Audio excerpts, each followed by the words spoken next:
Bonjour à tous et à toutes. Nous allons commencer notre séance pratique sur l'analyse des données à travers la statistique inférentielle. Et il faut noter que la statistique inférentielle est une statistique qui consiste à faire une généralisation ou tirer une conclusion sur une population à partir des données collectées sur un échantillon. Et il existe aussi deux types de tests paramétriques, tests non paramétriques. Et dans le cadre de cette pratique, nous allons utiliser le test non paramétrique, le test paramétrique. Et dans le cadre où les conditions de son application ne sont pas respectées, on va faire recours au test non paramétrique. Et pour cela, une fiche agronomique a été conçue et les données ont été collectées auprès de 30 producteurs afin d'effectuer le test statistique ci-dessous. Voilà. Et nous allons voir le test, le test de student outil test. Il faut noter que l'objectif principal de ce test consiste à comparer les moyennes de deux groupes, de deux groupes euh, contrairement au test ANOVA qui cherche à comparer les moyennes de plus de deux groupes.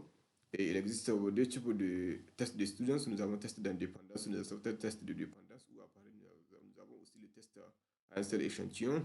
Et nous allons voir les différents types de tests des students, comme je l'ai mentionné, et les conditions ci-dessous seront respectées si pi-value est inférieur à 0,05, qui est le C alpha, donc la différence entre le rendement après traitement et la moyenne annoncée par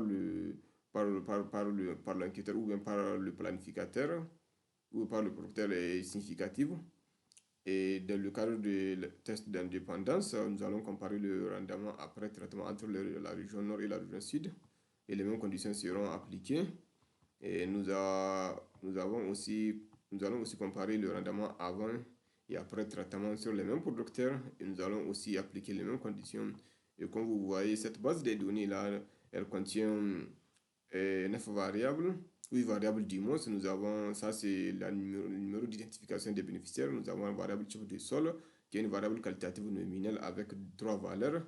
Et nous avons un chiffre d'engrais qui est une variable aussi qualitative nominale. Nous avons aussi le rendement avant et après, qui sont toutes des variables quantitatives. Nous avons aussi irrigation, quantité d'eau utilisée pour l'irrigation et le pesticide, qui sont tous des variables quantitatives. Nous avons la région qui est une variable qualitative. Nous avons aussi l'année qui est une variable qualitative aussi, du moins sa quantitative. Voilà. Maintenant, on va procéder à l'analyse proprement dite. Pour cela, on a une base de données.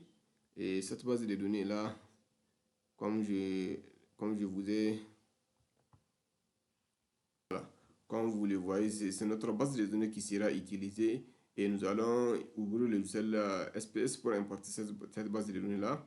Et vous allez constater que nous avions déjà fait le codage dans le logiciel Excel. Et maintenant, nous allons importer la base de données. On va au niveau des fichiers ouvrir, données, on clique OK. Maintenant, on va identifier là où nous avions stocké notre base de données au niveau des stocks. Le type de fichier, c'est un fichier Excel. Ensuite, on va cliquer sur le fichier.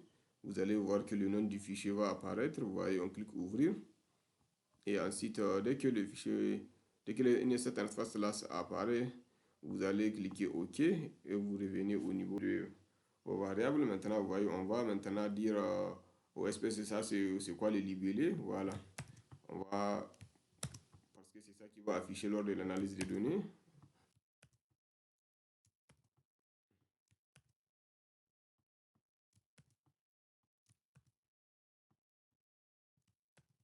Voilà. Très rapidement, on finit.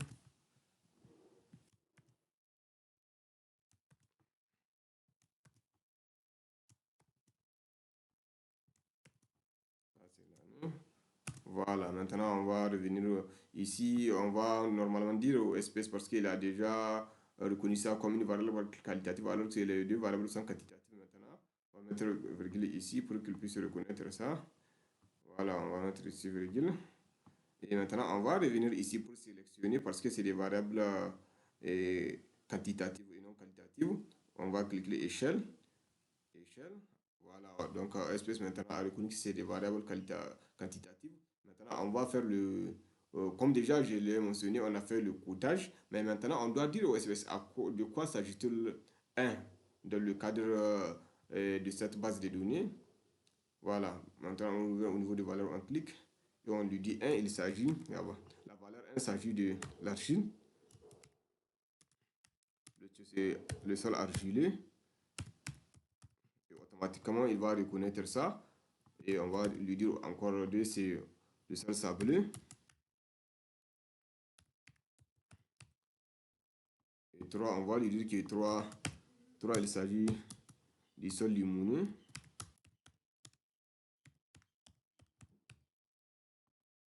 Voilà. Maintenant, on va revenir au niveau du type d'engrais. On va lui dire que 1, il s'agit de l'engrais organique.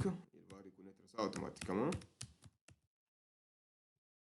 Et on va lui dire 2, il s'agit de l'engrais chimique.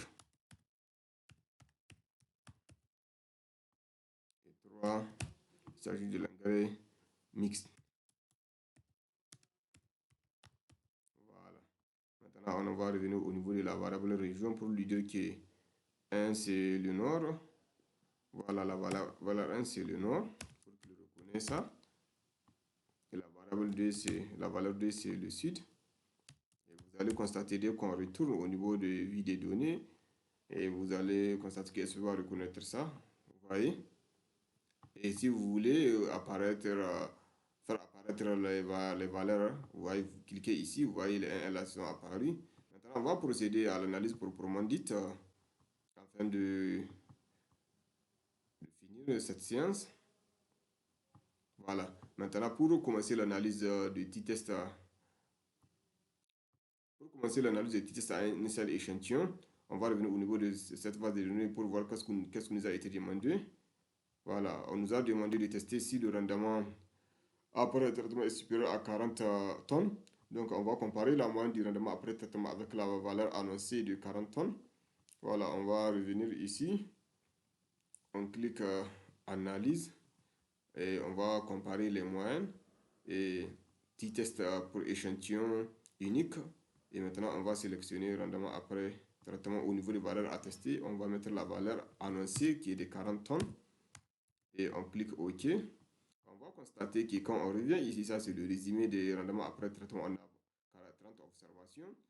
Et nous avons la moyenne qui est de 51,77. Nous avons le quartier de 6,595.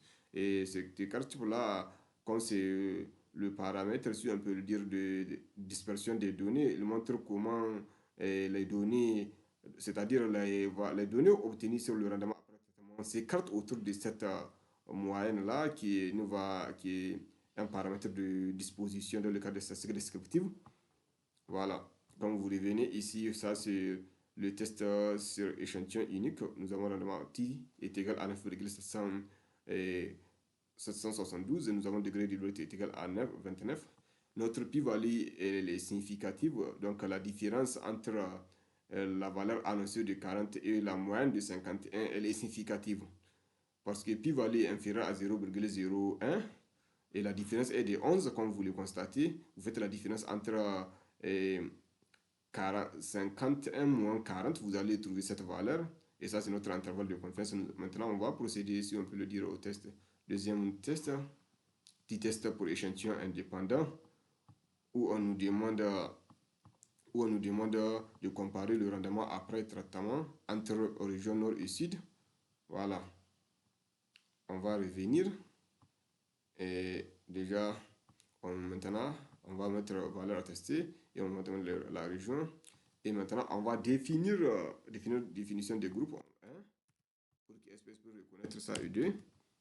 Voilà, maintenant on clique OK. Et nous allons constater que quand on vient au niveau du résumé, ça c'est le statistique descriptif. Vous voyez, au niveau du nord, on a 15. Au niveau du sud, on a 15 aussi producteurs qui ont été enquêtés.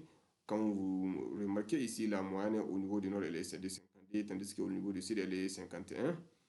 Et ça, c'est les écarts types, comme je l'ai mentionné, je l'ai expliqué au niveau du premier test, c'est presque les mêmes rôles qu'ils jouent. Et comme vous voyez ici, on constate déjà la différence, elle n'est pas du tout, si on peut le dire,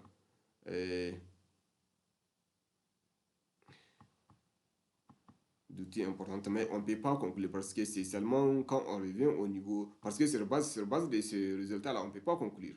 Il faut revenir au niveau de ces tableaux-là pour conclure. Maintenant, on a hypothèse de variance qui est égale, pi-value égale à 0, inférieur à 0,445. Donc, ce qui veut dire que l'hypothèse de variance égale est justifiée. Voilà, les variances sont homogènes, sont égales. Et maintenant, on a t est égal à 0,191, degré de liberté est égal à 28. Vous voyez, maintenant, notre pi-value est inférieur à 0 et supérieur à 0,05. Ce qui veut dire qu'il n'y a pas de différence significative entre ces deux moyennes. Rendement entre les deux régions. Rendement du moins après traitement entre les deux régions. Voilà, on va revenir au niveau du troisième test, petit test pour échantillon à Paris. Maintenant, on va mettre rendement après parce qu'on veut comparer le rendement après et le rendement avant traitement et le rendement après traitement. Et on clique OK.